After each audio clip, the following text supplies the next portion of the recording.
During the Seattle Street Epistemology meetup at the University of Washington, I recorded this interview with Arpad.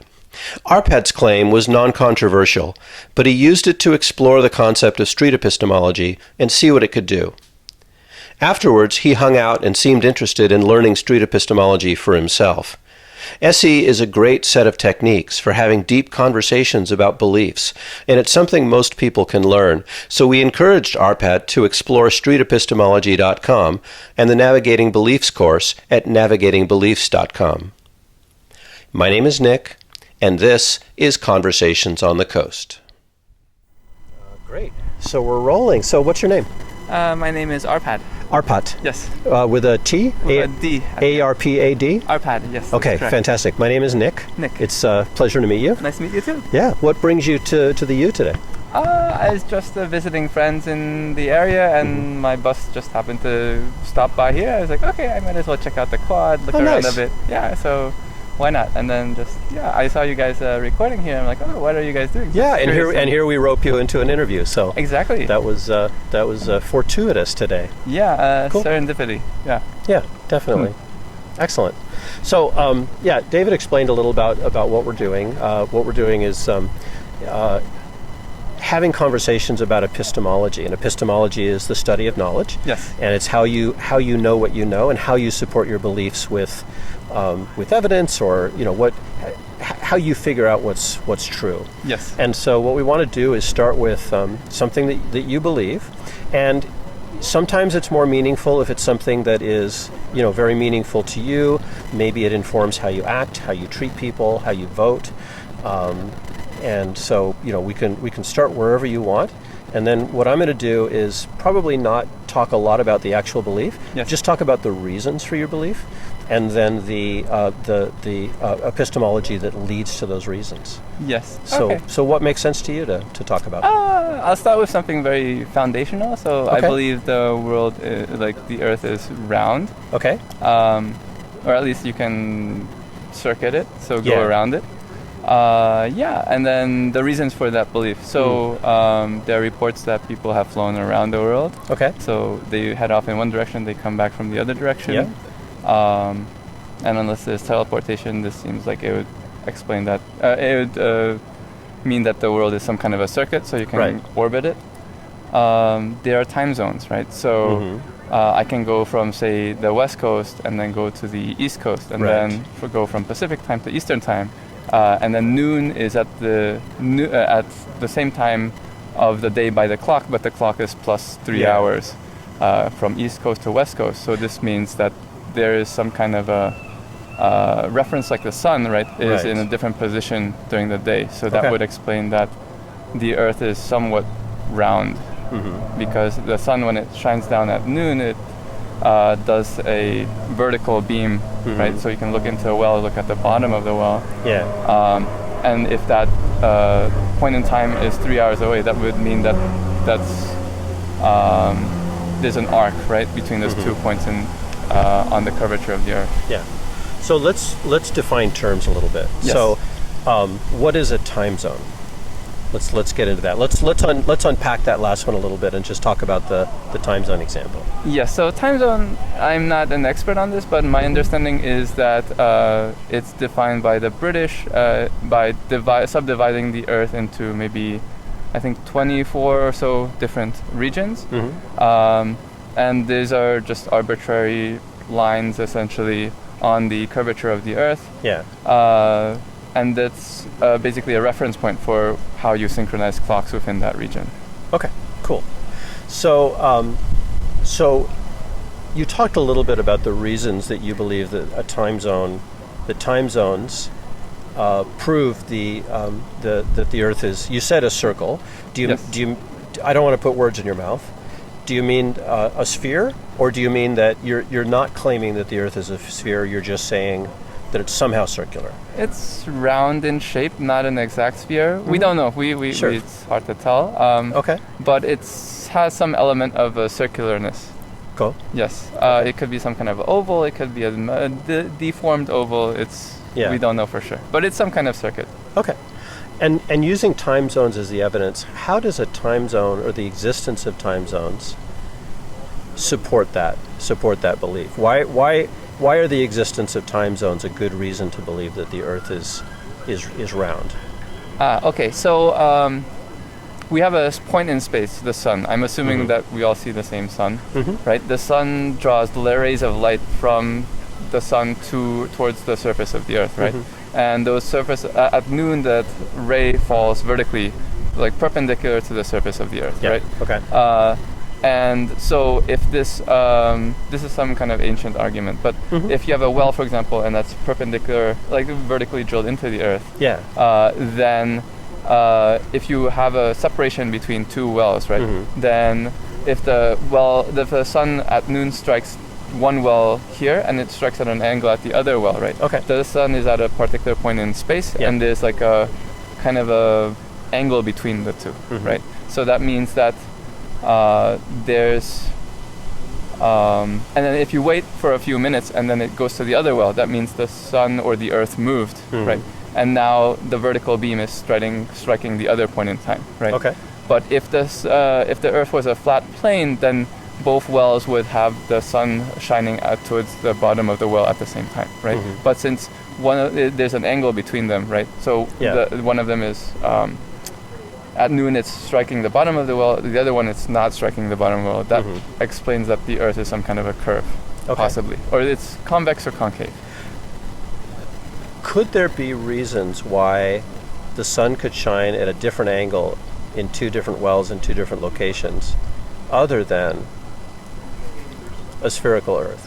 There could be some kind of refraction in the atmosphere. That's another explanation.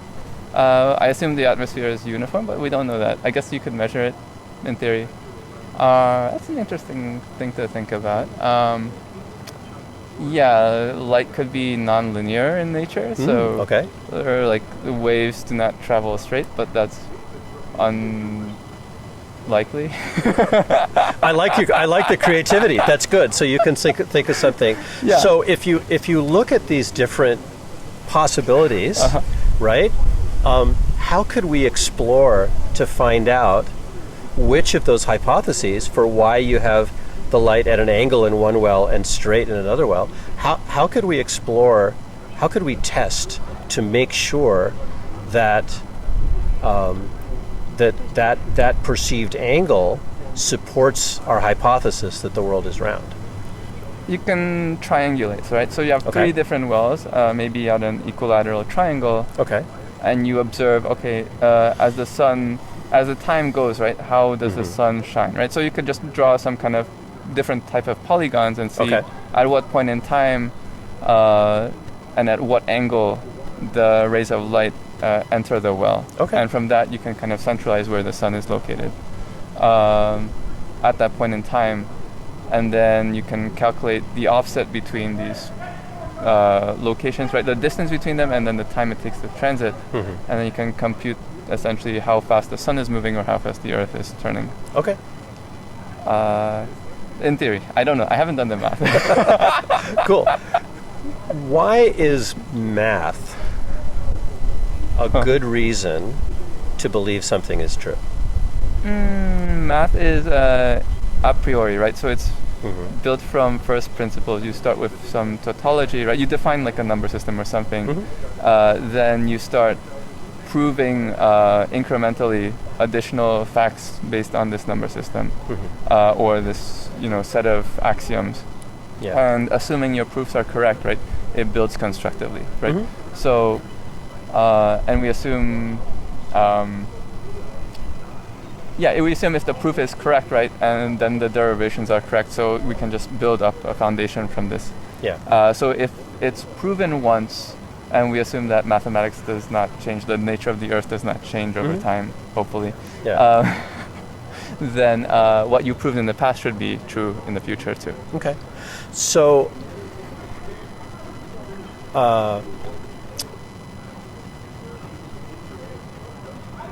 is the measurement of light in wells on the Earth, is that the only evidence that you have for the Earth being round? How else can you prove this? Okay, so let's say you build an aqueduct. Okay. I think since Roman times, people have computed, like, if you have an aqueduct, right, you have to compensate for the curvature of the earth, because water will basically spread out into a plane.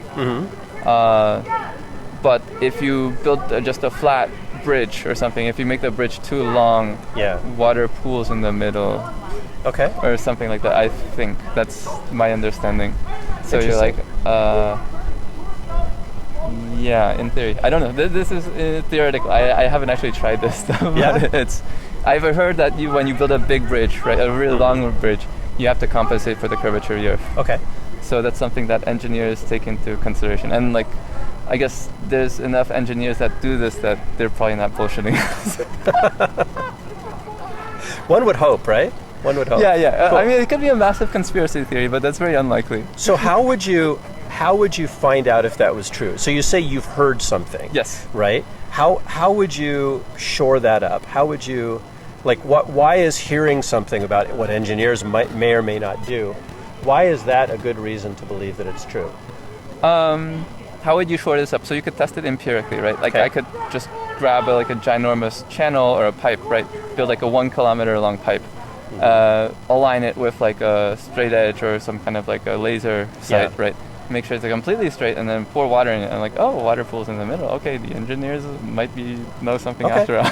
Cool. So experimental confirmation. Yes. Is it sufficient to just do that once? I mean, how do you know that you didn't muck up the experiment?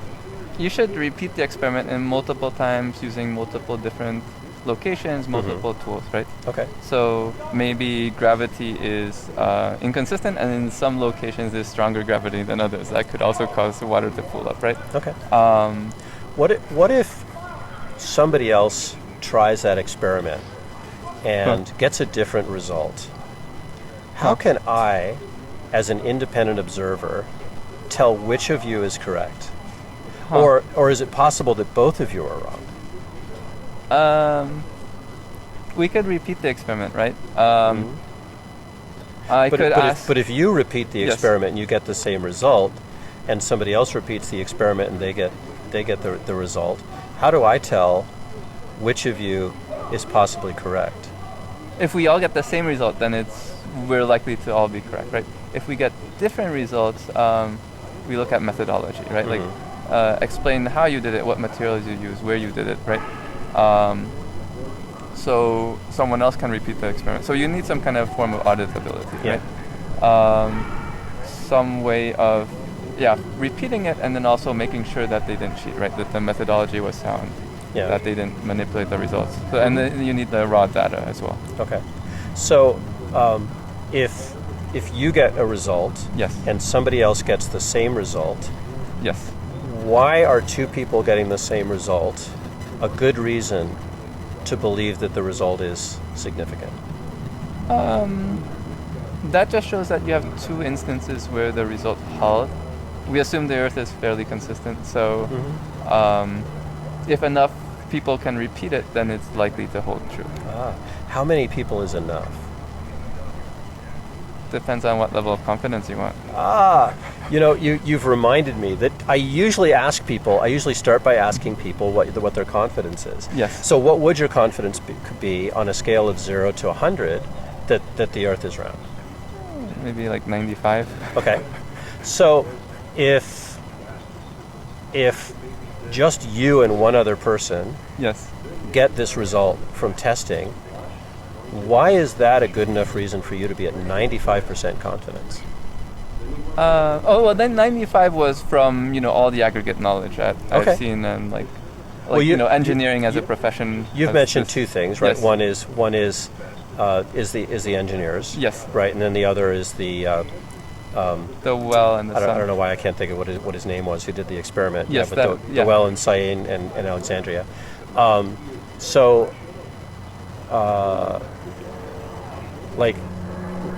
I liked that you talked about, you heard that engineers do something. Then you designed a way to test it. Yes. The question is, does two measurements give you confidence? Why do two measurements give you justified warrant to be at 95% confidence? I think 2 measurements is not sufficient.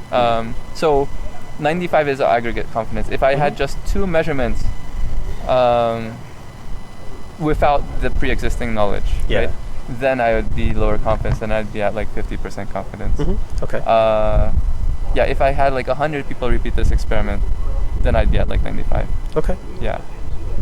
But that's a very conservative way of looking at this, right? Cool. So, what could lower your confidence?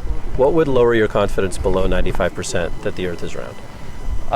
If someone repeated the experiment, or if multiple people repeated the experiment and got an inconsistent result, Okay. Or something that contradicts the existing results, and these are like audited results, Yeah.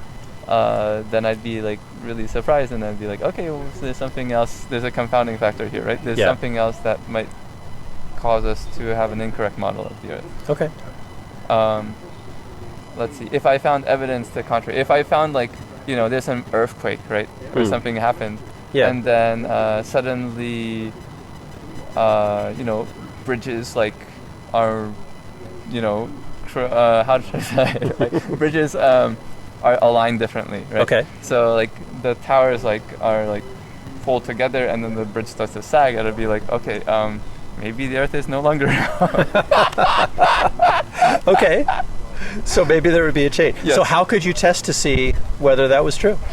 Well, you look at bridges, and I think most bridges now, a lot of bridges now are instrumented, right? There's sensors on the bridge, and you can say, oh, okay, the bridge, we took a photo of the bridge yesterday, we took a photo of the bridge today, the bridge looks the same. Yeah. And it's looked the same for, the last 30 years, so chances are the Earth is consistently round. If the bridge started changing shape over time, then I'd be a bit concerned. Yeah. Sounds like that might not be the best engineering at that point, right? It might be some other factor, right? Like there's tectonic plates, right, which move around, so that could also be another factor. Sure. Yeah. Okay. If the Earth were not round, would you want to know? Yeah, I think that'd be a useful piece of information. Okay. How would you go about investigating to find out if that were true? Well, we have modern technology, right? We have satellites, right? So we can shoot something into space, it orbits around the Earth. I guess that's another form of evidence. Yeah. And we can image it, right? We can take photos, we can do infrared or whatever. Yeah. And then we can detect portions of the Earth that are not flat. Or not round. So that would be a pretty efficient way, maybe expensive way to do that. Or like weather balloons would be a cheaper way to do this. Yeah. So just imaging in general, or some kind of sensor technology. I guess that's the most obvious way I can think of. You can have people just circumnavigate the Earth, right? Okay. That's another way to prove this, and people have done that in the past. Yeah.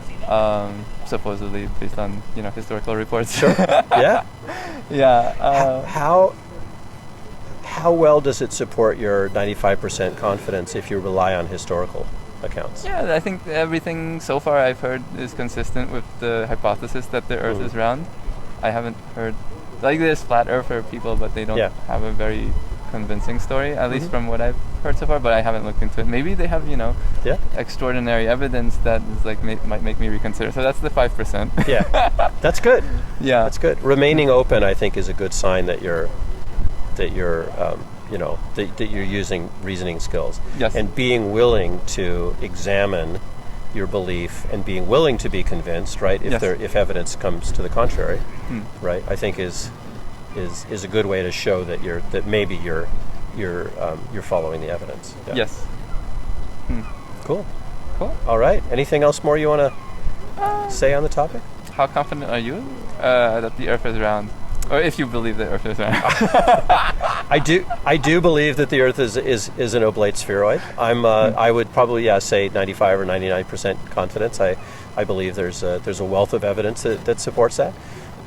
And having followed a lot of flat Earth debunking and looked into a lot of those the arguments that come from that side, I'm pretty firm in my belief. But I'm a skeptic, so I'm willing to question. If evidence comes up that changes my belief, then I'm willing to listen. Wow. But very cool. Cool. All right. Thank you so much. Thank you so All much. right. Great Arpad? talking to you. It was good talking with you as well. Yeah. And so there's a QR code over there for the Sound Epistemology YouTube channel. So this will either appear, directly on that channel or on my podcast, Conversations on the Coast. But you can find both through the Sound Epistemology YouTube channel. Wow. That's great. Amazing. Thank you so much. Yeah, really it's been amazing talking to you, and enjoy the rest of your day. Thank you. You too. All right. Thanks. Wow. I'm really glad I stopped by. Good. I'm glad you did too. And as you can see, it's like it kind of doesn't really matter what belief you choose, because it's really not about the belief, right? It's about the reasoning that supports the belief, right? Yes. So we started out, you're talking about, the Earth is round. Yes. What an obvious thing. But then that leads us down this whole path of talking about, what are the mathematical proofs, and is math reliable, and yes. how do you do a scientific study, and how is science reliable? Yes. Right? And so it's even though it's a fairly obvious claim, right? It really gives you that path into being able to talk about the reasons and the methods that you use. Yes. Yeah. How do you feel like it? But like we often will do a little debrief for the talk, so we can do that now. How do you feel like that went, and what did you like? How did you feel about doing that? I think it was amazing. I really enjoyed talking with you. I think you interview extremely well. Like you ask really good questions. Oh, thank you. I had to consider some stuff. But yeah, your questions are really excellent. I think overall it went excellent. Like I'm really glad I stopped by. Good. Do you feel like you learned something about either about your own methods of thinking, or about how to construct beliefs? I guess I examined a lot of stuff. Like when you ask, there's the standard, vertical beam of light. That's. I guess I just use that as a reference. Like, this has been proven already. But when you ask, can you prove this in another way? That made me stop for a second. I'm like, what other evidence do I have? And there's 4 or 5 different ways to prove it. Yeah. So that makes me actually a little more confident, like maybe 97%. But it was cool though to re-examine beliefs. And then I think you asked stuff like mathematics, and I think you asked some other things. Which was interesting. Like it all ties together, which is interesting. Just looking at different things I know in isolation and then combining them together. Like, I have all this evidence. Like GPS is another example. Yeah, sure. If the other person around, that wouldn't work. Right. There's an interesting thing about the wells, right? If you only have 2 measurements, yes, mathematically that could just mean that the sun is very close to the Earth. And so the rays are actually not coming parallel, but they're actually going straight. Okay, that's a good So you actually do need more than 2 measurements in order to really triangulate to show that it's further. Because once you get more measurements, it becomes impossible for a local sun to produce that effect. Yes. But just 2 measurements, you can do that just by having a light source that's closer. Yes. Huh. Yeah. So if it's very close though, right, you can just walk, move a bucket and the shadow would. Yeah, move. And you could see the shadow move right as you went. Yeah. Yep. Yeah, depending on how close it is. You could model that in small scale by just having a flashlight, right? Yeah. The thing when you asked, and then nonlinear atmosphere, that made me pause for a moment. That blew my mind. Yeah, that was super creative. I love that. But it shows that you're generating hypotheses, and then the question is, how do you test that hypothesis? Hypothesis, right? How do you determine whether or not that's true? Right. Right. Huh. So.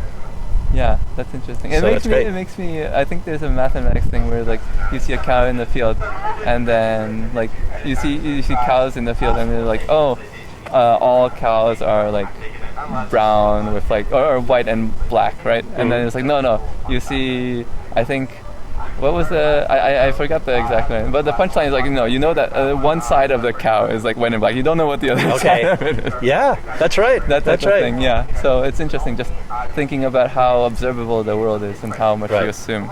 Yeah. Yeah, and extrapolate. That's interesting. That's true. Yeah. Cool.